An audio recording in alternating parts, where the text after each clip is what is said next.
disgusting fan base trash their organization is. It's because of the fans! It's because of the fans, man!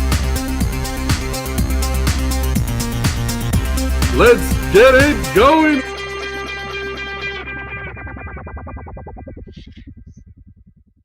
What is going on? Man, we got a damn good episode for you guys. Thank you guys for tuning in.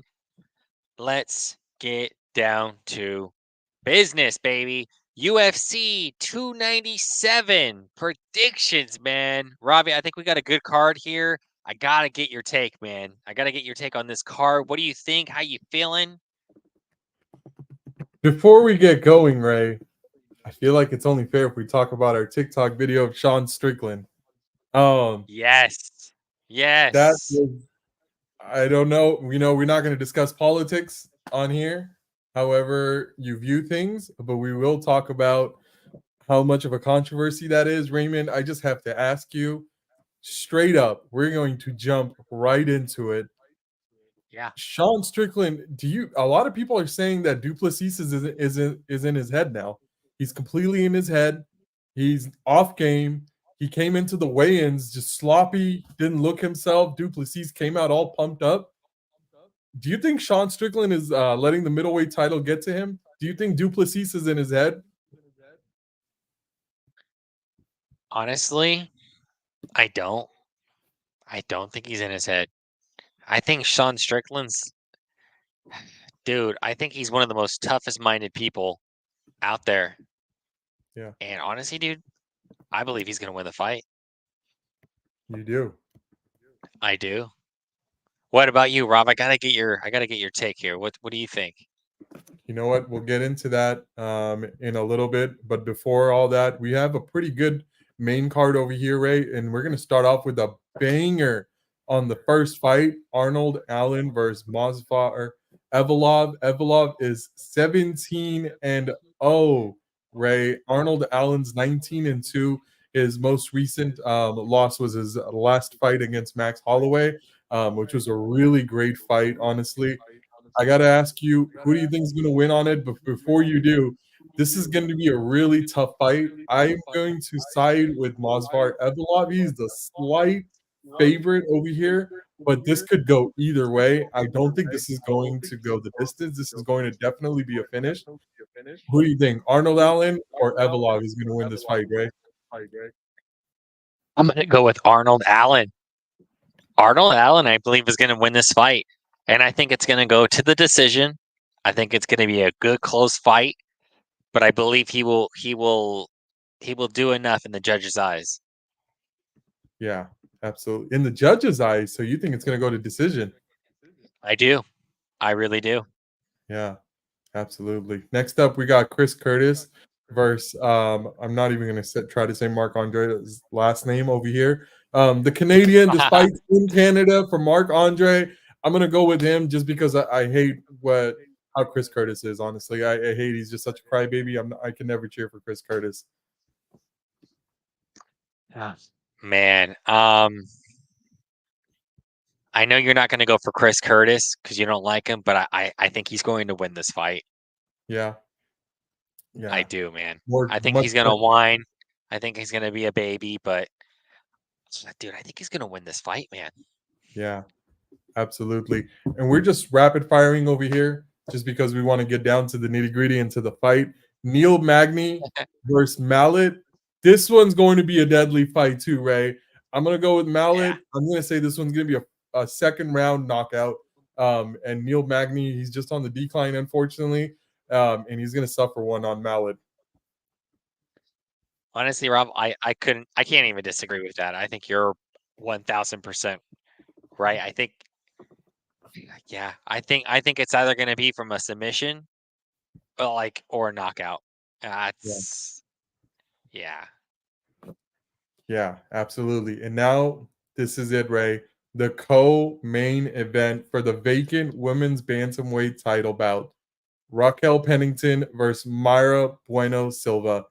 I am such a Bueno Silva fan. I love that she wears emotions on her sleeve. I love her story. I love everything about her. I think this is going to go to the distance. This is this is going to be a very close fight as well. You can never take out Raquel Pennington. She's on Yeah. a 5-fight win streak. She has 5 finishes, one by knockout, 4 submissions. Her ground game is absolutely phenomenal, but so is Bueno Silva. I'm gonna go with Bueno Silva by decision, even though it's a 5-round fight. I think it's going to go the distance on this one, Ray. Oh man, what a fight, dude. Oh, this one's so tough, Rob. Absolutely. This one's going to go down to the wire.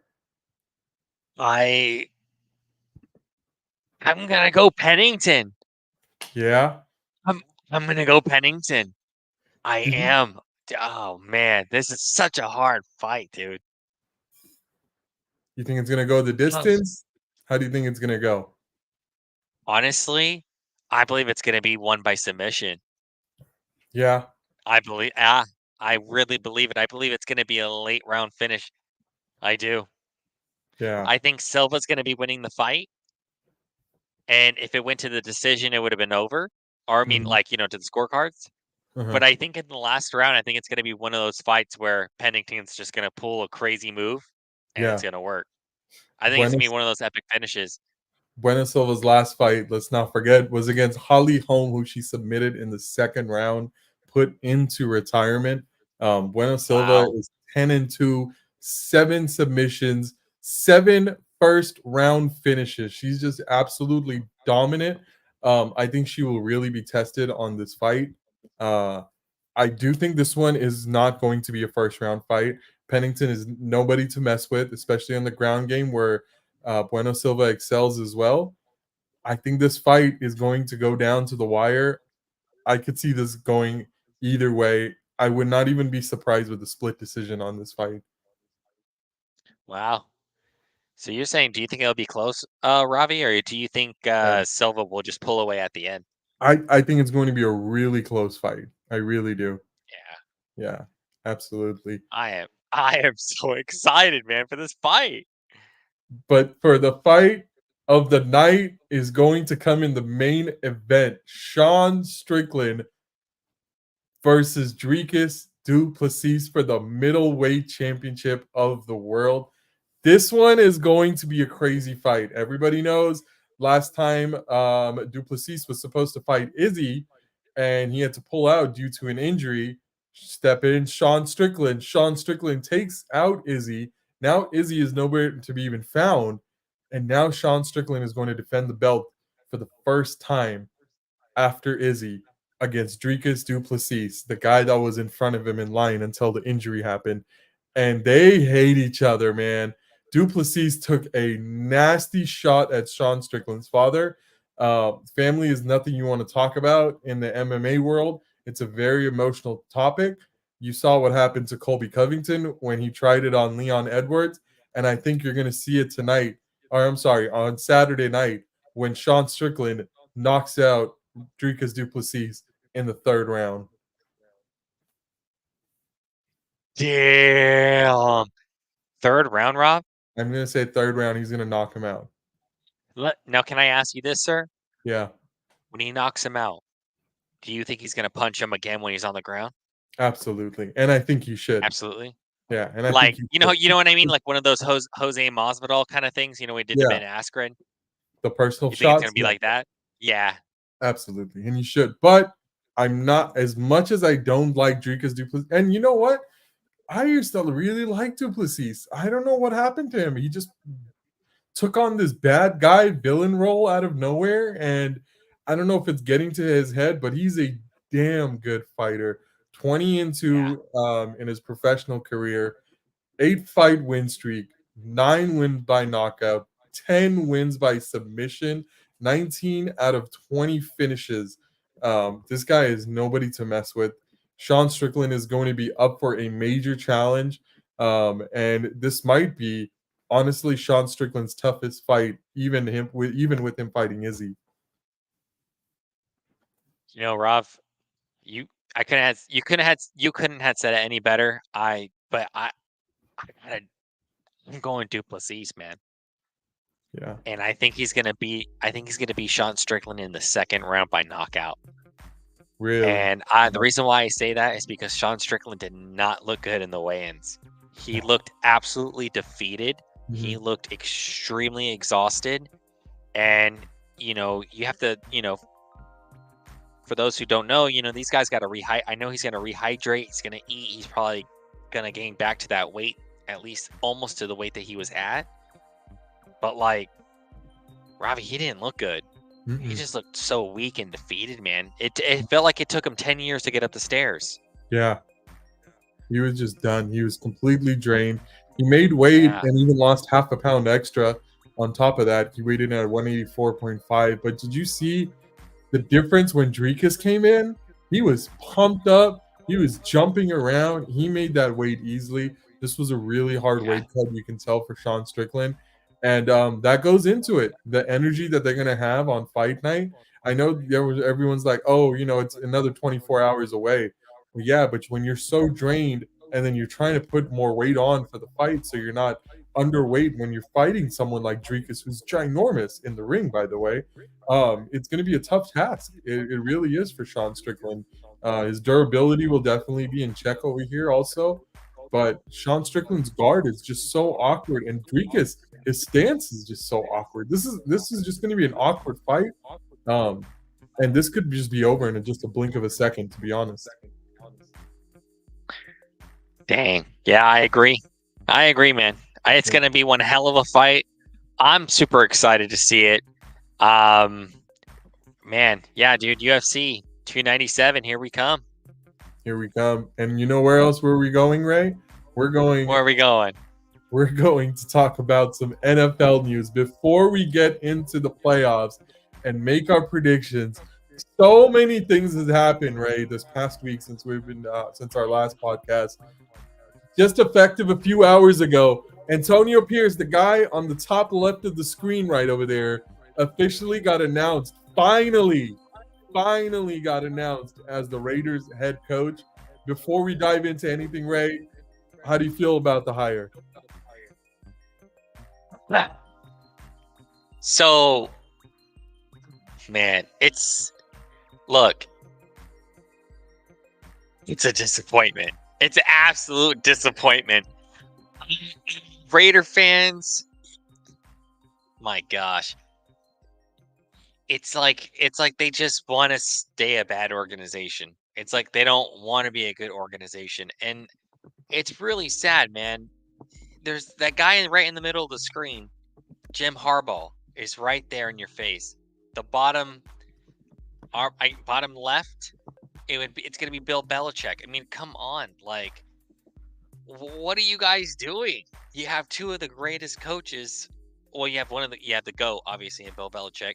But Jim Harbaugh is an elite head coach. Everywhere that this guy goes, he wins. That's facts.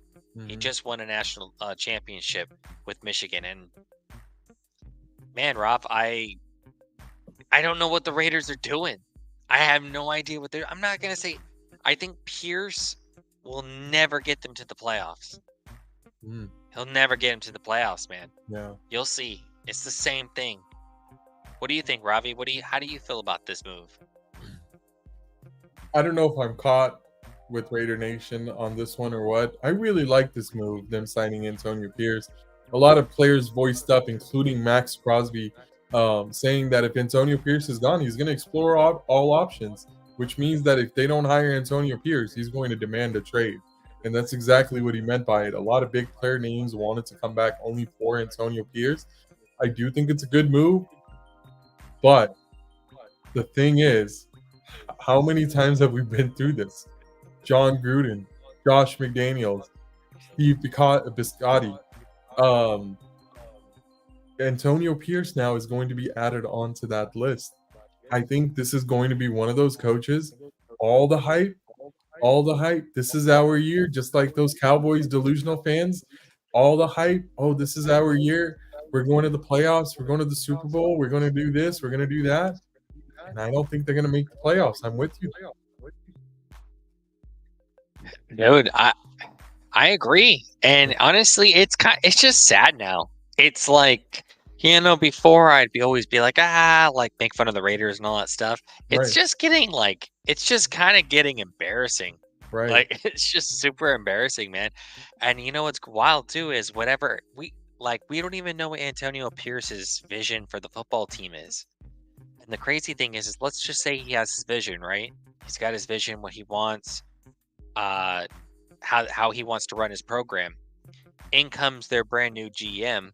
He's gonna probably want something. What if he wants something the polar opposite way? Yeah. What? I don't know what they're doing. I have Mhm. no idea what they're doing, man. It's definitely a tough one. But you know who is making the right moves? The Atlanta Falcons. Even though they haven't hired a head coach yet, they've done 2 interviews on Bill Belichick. Now they've called Jim Harbaugh back for a second interview, I believe on Monday, if I'm not mistaken. They're wanting to make some moves. They're a quarterback and a coach away. It seems like they're ready to set up one of these coaches to be the next head coach of the Atlanta Falcons, which means that they're only a quarterback away. Who do you think the Atlanta Falcons should hire? Oh my gosh, this is such a hard decision. It really is. Yeah. Oh man, I mean, you're Ravi, you're 1,000% right. They are a quarterback away. They're a coach and a quarterback away from literally getting into the playoffs. Yeah. And I'm gonna go with Jim Harbaugh. Mm, I'm I going agree. with Jim Harbaugh. And to be honest with you, it's really hard to say no to Bill. It's very hard. Because I believe that Bill, he will make sure that Atlanta has a championship type defense. I guarantee you that. And I don't know who he's going to bring as an offensive coordinator. I've been hearing on Undisputed, they had said that if Bill Belichick gets that job, Bill Belichick is really highly looking forward. He's highly looking forward to hiring Josh McDaniels. Mm. How do you feel about that? I feel great about that because I have some news for you that you might not know of the Patriots' potential next offensive coordinator. Can I ask you something? How would you rank the wide receiver coach for the Miami Dolphins this year? Would you rank him towards the top of the list as a wide receiver coach? As a wide receiver coach? Phenomenal year for Tyreek Hill. Phenomenal year for Jalen Waddle when he was there. Made Braxton Berrios a guy when either one of them missed a game. Yeah. Yeah? He did great. Yeah, you know who he it did is? great. I think. Let me tell you. And he is set to interview for the New England Patriots offensive coordinator. Ladies and gentlemen, Wes Welker. No way! Wes Welker is set to interview for the Patriots offensive coordinator position. Ravi, are you serious? I'm dead serious with you right now. How do you feel about that? I'm in shock. I'm in absolute shock, dude. Now, would you say, because I've never seen Wes Welker coach. Is he a coach? He's a wide receivers coach. He's a wide receivers coach. His former team, he was a wide receiver coach. Do you remember the phenomenal year Deebo Samuel was there? That he had. Yes. That was his wide receivers coach. Wow. He was always on the staff of. I'm blanking on the Dolphins coach's name. Mike McDaniel. He was on the coach of Mike McDaniel in San Francisco as the wide receiver coach. Followed him to Miami now. Wow, dude. Mm-hmm. Honestly, Rob, that's freaking crazy. I really like that. I truly really like that that move. Yeah. You know how much I wanted Josh McDaniels, and I didn't even know Wes Welker was going to be a thing for an offensive coordinator position, to be honest with you. But now that I know it's going to be a thing, I'm pretty ecstatic for it. I still have Cliff Kingsbury as my top one for offensive coordinator. I don't think he's going to interview with us, and I don't think he's going to even consider us because he wants a head coaching job, and our offense is in shambles, honestly. Cliff Kingsbury doesn't want any part of that, so I don't think he wants it anyways. But now it was Josh McDaniels too, but I think I'm going to jump and put Wes Welker number 2. I'm really excited for Wes Welker. The Patriots' weakness was always the wide receiver. We can never draft a wide receiver. We can never sign a wide receiver. That's just what happens. In come Wes Welker. I think that's going to change. I honestly do. And I would like to also to mention as well that,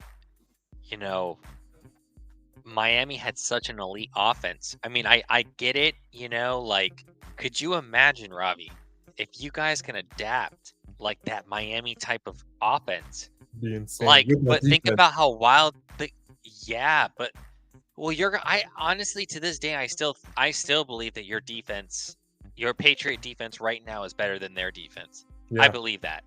absolutely. But if you adopted and got their offense, Mhm. I mean, think about it, dude. You guys can go anywhere. Like, you guys go in the cold of the cold and still play like that. That's incredible. It'd be Do insane. you think that you guys are a quarterback away from going back to the playoffs? I honestly do, and it's not because of our offense, and I think it's because of our defense. We're just a quarterback away, somebody to make a few good decisions here and there away, to be really in the playoffs. I think we need a little bit more help than a quarterback to go far in the playoffs, but to at least get to the playoffs, I think we are a quarterback away. I agree with you, man. And Yeah.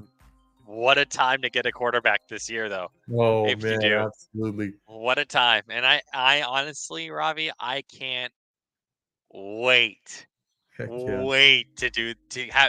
to literally go with this off season with you, man. And Mhm. I don't know when the combine is, but dude, we gotta at least watch it or something. At least we gotta try to make it. I gotta come by and watch it with you. Yeah, absolutely. We both requested time off, and we'll definitely be together. Hopefully, somewhere on the live stream go. watching it. But Hell yeah, yeah. absolutely. But before we jump into the divisional round, I have one more thing to ask you. The Dallas Cowboys are going to retain Mike McCarthy for one more year on his final year of his contract to be our Dallas Cowboys coach going into 2024. Can you just tell me what a horrible move this is? Because everybody's saying it's a horrible move. The players hate it. I'm sure the fans base hate it. Break it down. How is this move for the Dallas Cowboys? It is. It's not even laughable anymore. It's not even laughable. It is absolutely embarrassing. Mhm. It's absolutely disgusting. Here's why. Here's why I feel this way. The problem is Jerry Jones. That's the problem. Mhm. That's the problem right there. And I believe that Dallas fans are waking up and seeing that he is the problem. Now, let's run it back on their season. They were 12-5. They did have a top 5 offense, top 5 defense. I mean, damn. Phenomenal, dude. Mhm. They had a good record. They won their division. They had a great year. I will give them that. Regular season. They had a fantastic regular season. What were some issues with Dallas? Tony Pollard is not the guy. He's not. He's not the guy. And they had an opportunity to get Derrick Henry. They had an opportunity. The Titans were willing to listen. And I understand that Jerry likes to keep his draft picks, but damn, could you imagine if they had Derrick Henry? Yeah, that would be crazy. Come on, dude. Absolutely. Oh, I apologize. Go ahead. Oh no, go ahead. Finish up. Oh, I was just gonna say my last point was everybody said that their run defense was bad. It was poor. They had undersized linebackers. Did they draft for anybody? Did they sign anybody? I mean, Shaquille Leonard was out there, and I know Shaquille Leonard's not the same player that he once was, but damn, they could have traded for somebody. I know they could have. So, it's the effort, man. And it's Jerry, dude. It's Jerry, and honestly, dude, I don't like this hiring. Dallas, I feel bad for Dallas. Yeah. It's, to make fun team of the entire league is the Dallas Cowboys. Everybody makes fun of the Cowboys, and the Cowboys fan all know that, and they all accept that. But it's getting to become a little sad for the Dallas Cowboys fans not going into winning a Super Bowl since 1994, and to retain Mike McCarthy when you have a pretty damn good team going into 2024. You have Trayvon Diggs coming back healthy, Micah Parsons, all these guys on offense, that O line, the D line. I just feel like Robbie, I just want to let you know all of them are on free agency. Dak Prescott, CeeDee Lamb, and Micah Parsons. Think about that. Think about the freaking contract they have to give these guys. They don't have no money. There's no way. I can't even imagine. Can you imagine? Where do you Dak Prescott? What do you think? Where do you think he's gonna get? About 55? He wants 60. 60? He wants 60 million. That would be the highest paid quarterback. That guy is out of his freaking mind. Absolutely out of his mind, dude. He will not get that. And I think he will literally go. I think if Dallas was like, dude, we're not paying you that. Yeah. I think it's going to be like, I'll get it somewhere else then. And I think he will. I believe that. And you know what? You're right. He will. Yeah. I think, oh man, that's scary. They're screwed, bro. CD's going to get at least 25 to 30 also. 25 to 28. He wants more than Tyreek. Tyreek got 30, right? Yeah, he wants more than Tyreek. And on top of that, Micah wants more than TJ Watt. Wow. Jerry's got to open that book up. Is he going to open it up? And Micah is no TJ Watt. TJ Watt's the best in the league. Absolutely. Yeah. He's the best in the league. And Micah Parsons he's a good player, but when it comes to high pressure situations, he's nowhere to be found. Right. Absolutely. That's scary. It's not a good time to be a Dallas Cowboys fans right now, honestly. But you know what it is a good time to be? It's a great time to be a Baltimore Ravens fan. Isn't that right, Ray? Because we're going to start it off with the Ravens game on Saturday. Houston is going into M&T Bank Stadium, going to Baltimore, represent right over there. CJ Stroud versus Lamar Jackson. Raymond, I have to tell you, CJ Stroud now has the same amount of playoffs win as Lamar Jackson into this game now. Is that mind-boggling or what? Because when you think of a guy like Lamar Jackson, easily top 3 in the league now, only having one win, do you think he's going to get a second win over here? I'm going to go first because I want to give you the complete floor on this one to break it all down for us because I'm extremely excited. I love CJ Stroud. I love Houston. They rejuvenated themselves after letting go of Deshaun Watson, and you can see where the Browns are and you can see where the Texans are now. I love CJ Stroud, but I'm going to go with experience, and I'm going to go with Baltimore winning this game. You know, I feel like you're going for Baltimore, but I think when you're watching the game, you're going to be rooting for the Texans. I can 100% tell you that I will be rooting for the Texans and CJ Stroud in this game. And sir, I am very, very happy to hear that from you, because you know what? If this was back in the day, if this was the Patriots and the Texans, I would have gone for the Texans. Absolutely. I feel you, dude. I feel you, man. Yeah. That, ladies and gentlemen, is why that Patriot and Raven rivalry will always live on. It's the best, man. I freaking love you, dude. But I gotta say this. Man, Rob, I have sat here since we started doing the podcast, since we going back to 4th and 1. I have defended Lamar Jackson for 6 years, man. I have defended this guy for 6 years. Everybody said he was a running back. He couldn't throw X, Y, and Z. The training wheels are off. This is his year, dude. This is our year, bro. And I think we're going to go to the Super Bowl, and I think we're going to beat the Texans. I think it's going to be a lot to a little. I think we're absolutely going to dismantle this football team. Yeah. And everybody keeps talking about 2019. hey, 2019, look what you guys did in 2019. And like, I think Baltimore's done with it. They're exhausted. They're like, dude, we're not doing that. And CJ Stroud is a good quarterback, and I believe his time will come, but it will not come tomorrow at 1:30 p.m., dude. It will not come tomorrow. He is going to get absolutely destroyed. That offensive line, and once again, I would like to say this, hey, you could throw a damn nice ball in the dome, but he ain't going to be in no dome.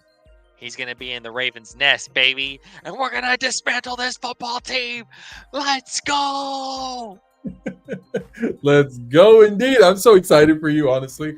I know you're going to be watching with all your Baltimore gear on, and let's go Houston on that one. Next up, the only away team to win last week in a shocker, I would say, against Dallas, throwing up, I believe it was 48 points on the Dallas Cowboys top 10 defense. Jordan Love and the Green Bay Packers are now going to San Francisco 49ers to play Brock Purdy and them boys. This is going to be an absolute nail biter of a game because I think there's a great chance that the San Francisco 49ers will lose this game. And I think that they will lose this game. I'm going to go with the Green Bay Packers. I am believing in Jordan Love.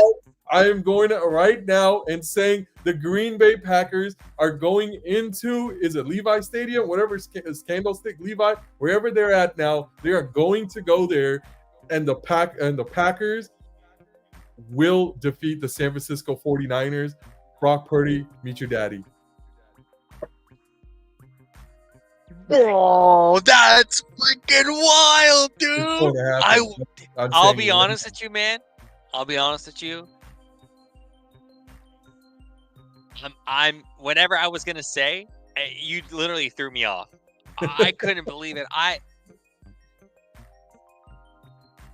Okay. Can I ask your prediction on the score? I think it will be an explosive game. I'm going to go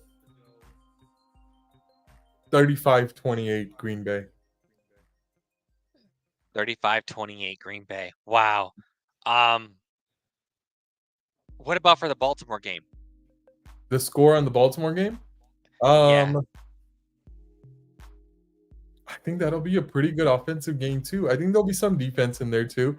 I think Baltimore's gonna win. I think the Texans will have a chance late, but not enough. But I think Baltimore will win. I'll go 24-20 Baltimore. 24-20? Yeah. I'm gonna go 33-14. Actually, I'm sorry, 33-17. Wow. Yeah, 33-17. I'm excited. I think it's gonna be a good first quarter. Uh-huh. You'll see the Ravens. This is my prediction. I think CJ Stroud, they might be up in the first quarter.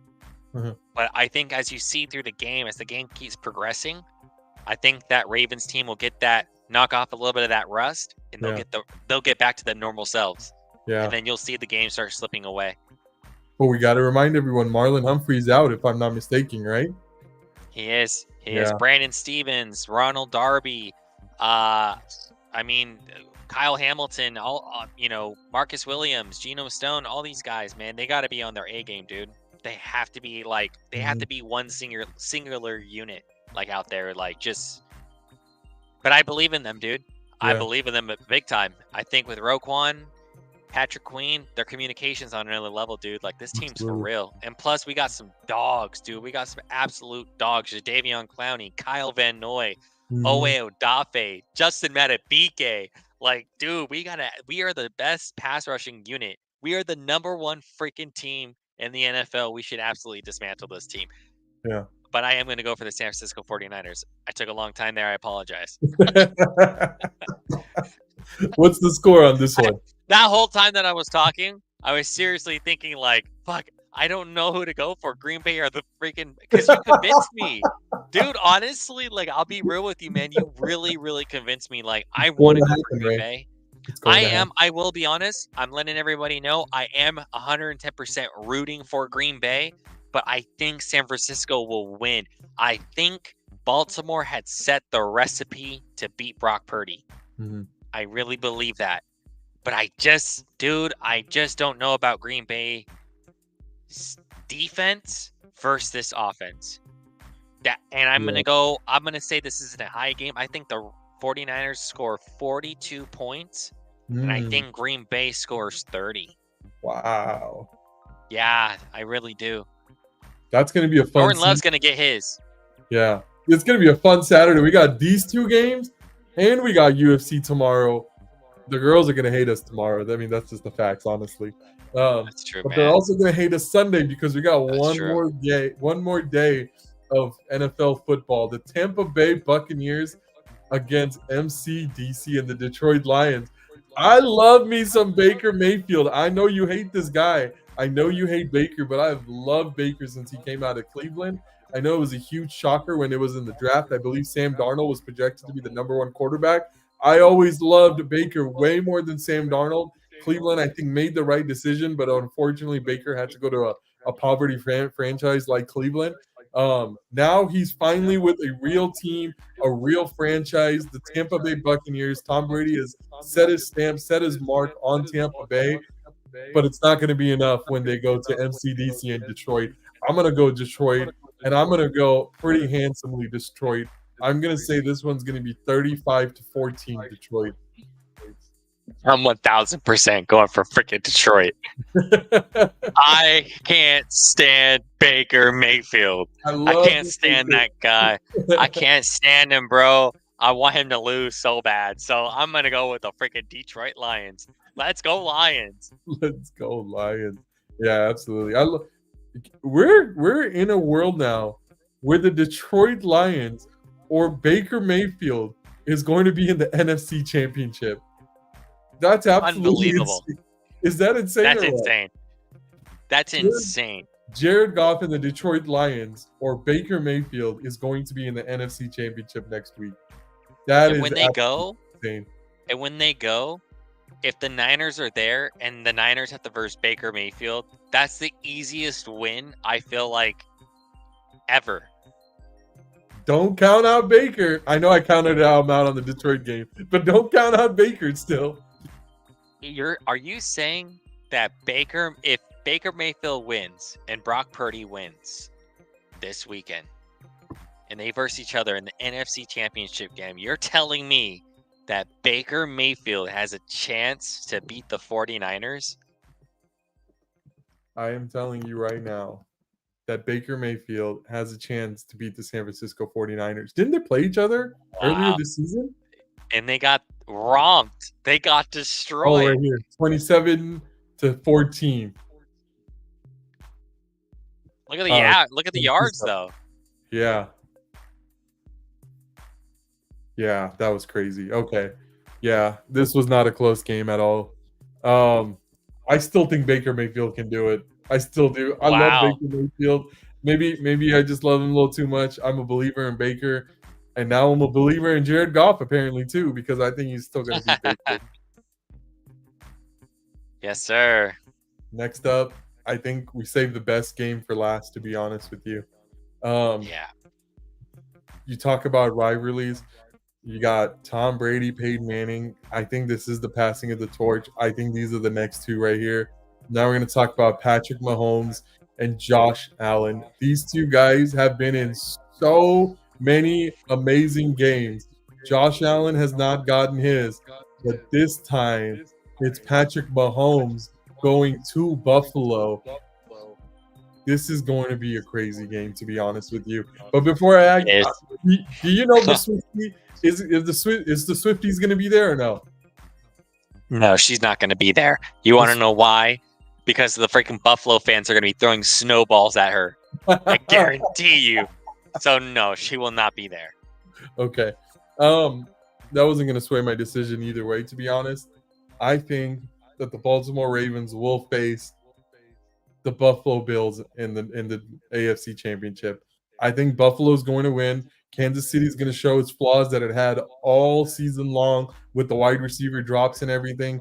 They have to go away from Arrowhead. I'm going to go Buffalo. And I'm going to still keep it a little close because it's Patrick Mahomes. You can never count this dude out. I'm going to say 28-24 Buffalo. Wow. Yeah. And I know you said Baltimore and Buffalo, but I believe that you meant to say the Texans and Buffalo, right? That's what we all want. Yeah. You know what? I think the team that is going to verse the Baltimore Ravens in the AFC Championship is going to be Patrick Mahomes and the Kansas City Chiefs. Here is the reason why. I have to see it to believe it. I have to see it to believe it with Patrick Mahomes and with Josh Allen and the Bills and them beating Patrick Mahomes. The guy never loses. It's like he just every time he's in the playoffs, dude, it's always something, man. They just outperform the other team. It's like their defense just goes on another level, and it's like no one knows how to get open against these guys. And then like out of nowhere on offense, they just start clicking, and it's like then you look at the scoreboard and you're like, oh my gosh, like we're losing this game. Like what happened? It's like that every time, and dude, like it's wild. It's absolutely wild, man. But I do believe that Buffalo is a way better team than Miami. Miami was absolutely decimated with injuries. They literally had people probably from the streets freaking playing in that game. Like, and I still feel like Miami put up a fight, even though they did get beat up pretty good. They were still like kind of in it for a while. Like they had so many chances, and I think. But I don't know, man. I think Allen, he's going to throw interceptions. I think he's going to lose the ball a couple times. Like, that's just typical Josh Allen. I think Patrick Mahomes will capitalize on his mistakes. I understand you said Miami had a chance, but Miami put up 7 points. They had all the people out on defense, but they did not on offense. Tua failed that game, honestly, for them. No. I know the score like that, like, you know, how it was 7 to a lot. But like the duration in that game, it really started fading into like the third quarter. It was really till like the third where it was just like, oh man, because that wasn't it like 14-7 for the longest time. Then it was like 17-7, and then it went like 20-7. And I was like, man, if Tua could just make this big play, and he made like a big play over the middle, and you're like, oh, here we go, they might score, and then like nothing, dude. Every time they got in the red zone, it was nothing. Like it was terrible. I honestly never believed in the Dolphins this year. I just didn't see it in them. I think they had a lot of easy games to get them into the playoffs. I think they only beat one team over 500 the entire season, which was the Dallas Cowboys. So, I mean, is that really even saying anything? I never liked Miami. I don't think Miami even should have been in the playoffs, to be honest. I don't even think they deserved it, to be honest. I think they were just not a good team this year at all. I think Buffalo is a very dangerous team. And I know we're jumping a little ahead over here. I got to ask you, if it's Josh Allen versus Lamar Jackson in the playoffs, I know I just said Tom Brady, Peyton Manning. Is this the next second coming? Could it be Lamar Jackson and the winner of this game as the next Tom Brady, Peyton Manning? It could be. And you know what, man? A lot of people ask me, who would you rather verse, Josh Allen or Patrick Mahomes? I literally have told everybody, I wish Baltimore's first game was against both of these teams. I wish it went Patrick Mahomes or Josh Allen Patrick Mahomes. Yeah. Because I'm this confident in this football team, and I want the Lamar Jackson haters to get proven wrong. Yeah. So much so that I'm like, dude, I'd rather. So I hope Baltimore versus both. It doesn't even matter. If we versus Josh Allen, great. Then people are going to say, oh, well, you know, Lamar Jackson couldn't do it because Patrick Mahomes wasn't there. But I think if Lamar beats Patrick Mahomes, no one really can say anything. Mm-hmm. So I hope the Chiefs win. That's why I'm going for the Chiefs, because I hope that they win, so that way I think Lamar and Patrick Mahomes can duel out. in the playoffs, and he'll be 1-0 at least in him in the playoffs. Something You that know, Allen couldn't do. I feel like the season is kind of set against Lamar Jackson. And what I mean by that is it's not Baltimore's fault. It's not the NFL's fault. It's not anybody's fault. It's just how it worked out. This game that Baltimore's playing, they're going to be like, oh, yeah, he was a rookie quarterback, whatever, you know? The next game they're going to play, be like, oh, yeah, Kansas City's receivers, they were all bad. Like, who do you think they're going to win? I don't think that's fair for Baltimore at all. Do you think that's going to happen? I hope not. I really hope not. So do you think that same criticism would be there if the Ravens beat the Bills, though? Yeah. Really? So no matter what, they're just going to receive criticism no matter what. I think they honestly will. And I don't think it's fair for Baltimore. Dang. Well, what if they go and beat the 49ers in the Super Bowl? See, that's what I'm saying. I think that would solidify it. But I think beating whoever they will in the AFC, I think they were just set up. It's not Baltimore's fault. It's not Kansas City's fault. It's just how it's set up, you know? And I don't think it's fair for Lamar. I'm on your side on this one, you know? But I'm just saying that's what the media is going to say. Yeah. I agree 100%. And, oh, man. But, dude, but honestly, man, dude, this is awesome, man. We're going to have a good time Saturday. We're going to have a great time on Sunday. Honestly, we really appreciate you guys for tuning in. Peace.